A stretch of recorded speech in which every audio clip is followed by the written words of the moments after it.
বৈষ্ণব কবি পদে উল্লেখ করেছেন, হায় কৃষ্ণ লীলা বর্ণিবারে অবসাধ্য আছে কার। কৃষ্ণ লীলা বর্ণিবারে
নিত্য আরাধ্যা বাসুদেবের প্রাণবন্ত ভক্তবৃন্দ, বৈষ্ণব কবি আমাদের জন্য যে প্রসাদ রেখে গেলেন,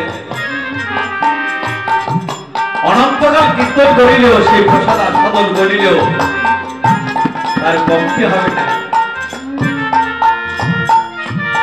কৃষ্ণলীলা বর্ণিবারে সাধ্য আছে কার, আর অনন্ত না পায় অন্ত চিন্তা করে তার। সহস্র বদন কীর্তন করে সহস্র জিহ্বায় অনন্ত কীর্তন করে তার তৃপ্তি হলো না। ব্রহ্মাকে ডেকে বলছিলেন, হে ব্রহ্মা, ভগবান তোমাকে সৃষ্টির দায়িত্ব দিয়েছে, কিন্তু তুমি সবাইকে সুন্দর করে সৃষ্টি করেছো, কিন্তু আমি অনন্ত, আমাকে কেন সৃষ্টি করতে তোমার এত দুর্বলতা? ব্রহ্মা হেসে বলছেন, বাহ, ভগবানের নির্দেশ অনুযায়ী তোমাকে সৃষ্টি করেছি, আমি তো তোমার কাছে কোনোদিন দুর্বলতা